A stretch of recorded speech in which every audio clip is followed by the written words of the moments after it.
Hello and welcome to the daily English news program on Azərbaycan Television with the most important events of the day. I'm your host, İlham.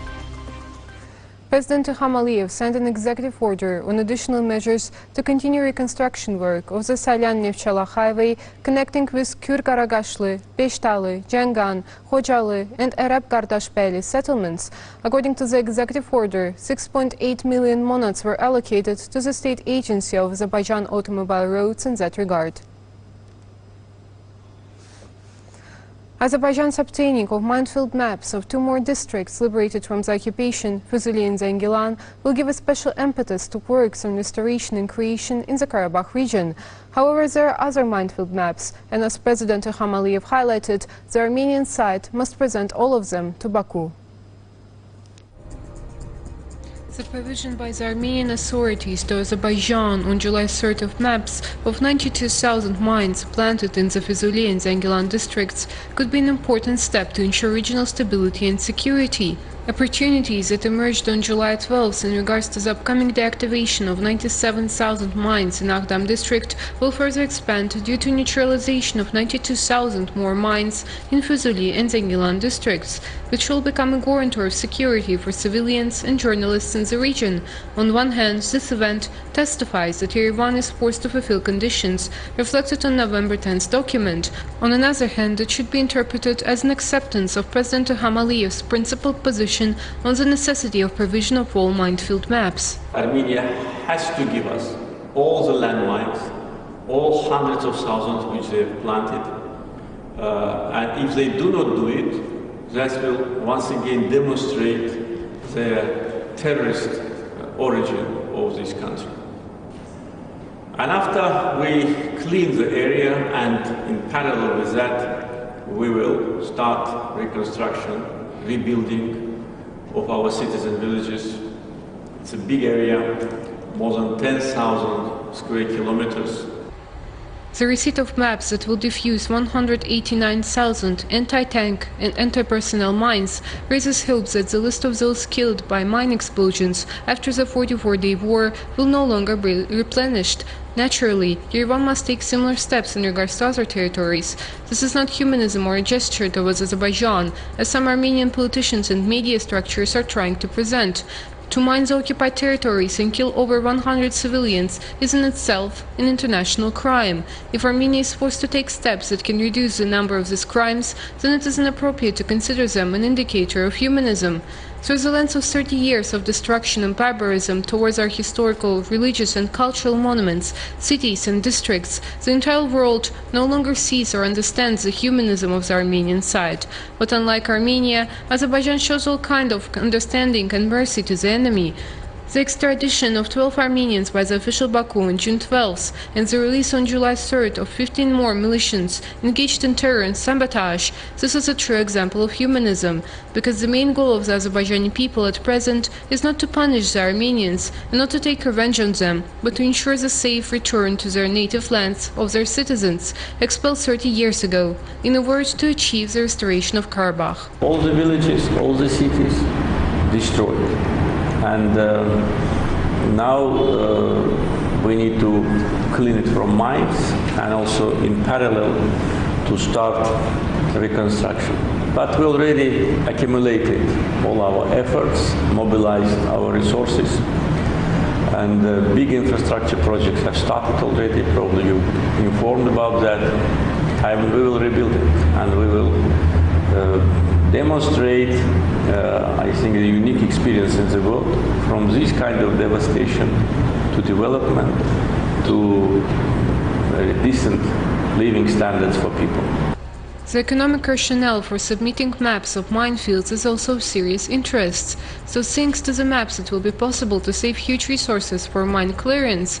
According to the Center of Analysis of Economic Reforms and Communications, in Bosnia from 1996 to 2000, the demining of each square meter of territory cost 3 monads. In Croatia, in 1997, 5.1 monads. The submission of minefield maps to Azerbaijan is also welcomed by OSCE Chairman in Office Anne Lind and EU Special Representative for the South Caucasus Toivo Klar.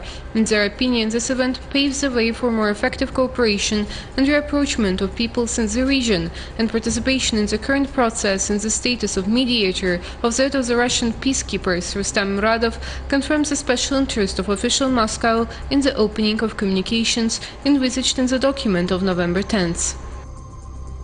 A fire broke out in Garazeli village of Füzuli district in the direction of Hadrut settlement of Qocaman district in the open field and partially in the forest strip of the mountainous area with complex landscape. Firefighting measures were immediately launched with the involvement of a helicopter of the Ministry of Emergency Situations Aviation Detachment. Urgent measures were being taken to extinguish the fire. The popular Al Jazeera TV channel aired a report titled "Restoring Aghdam. Azerbaijan intends to rebuild the destroyed city." The creators of the video analyzed the life of Aghdam before the occupation and after the liberation.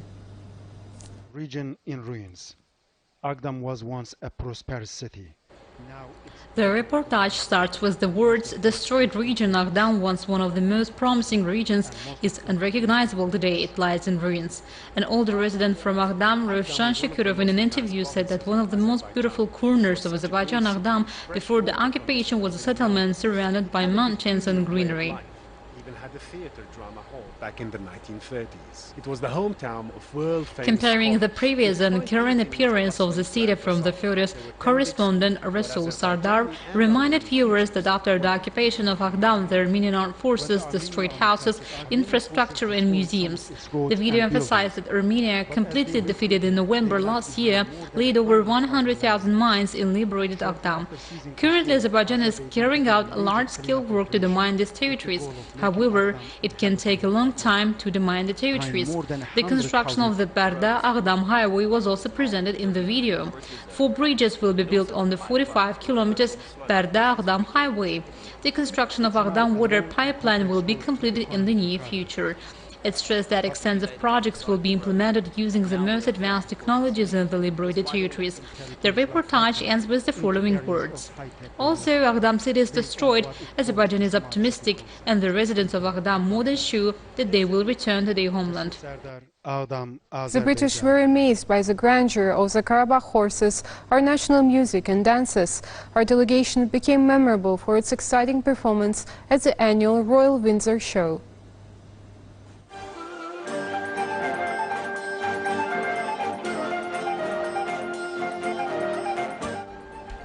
The Royal Windsor Horse Show in London has ended. At the annual event in honor of Queen Elizabeth II of the United Kingdom, Azerbaijani representatives presented a special show, Qari Bülbül.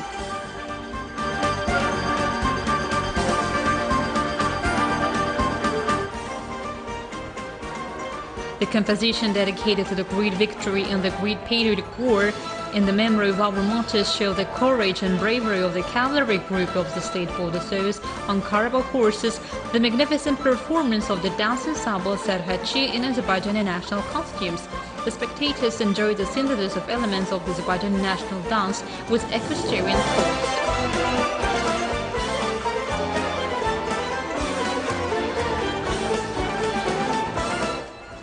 Magnificent show featured Khudayar Tesnafi, Tofik Guliyev's Gaytağı and Polat Bilbiloğlu's ballet Love and Death. Azerbaijan's landscapes were also demonstrated on large screens as part of the event.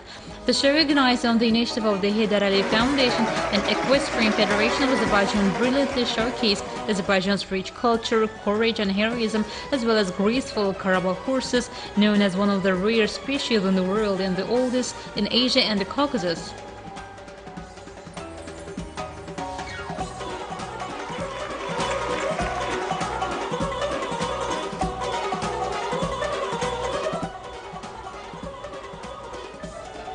After seeing the composition Qari Bülbül with keen interest, Queen Elizabeth II met with our delegation and called the performance of our representatives magnificent. This event is a continuation of large-scale, consistent and targeted measures taken to implement the instructions of President İlham to further popularize our national horse breed in the world and contributes to the development of cultural ties between our country and the United Kingdom. 62 infections with novel coronavirus were registered in Azerbaijan. 33 people recovered after treatment and released home. The overall confirmed cases in Azerbaijan have reached 336,479, with 330,466 recoveries and 4,978 deaths. The number of active infections is 1,035. To detect new infection cases over the past day, 5,951 tests and overall 3,793,040 tests have been conducted in Azerbaijan, the task force under the Cabinet of Ministers reported. That was all for the day. Thank you for being with us and see you next time.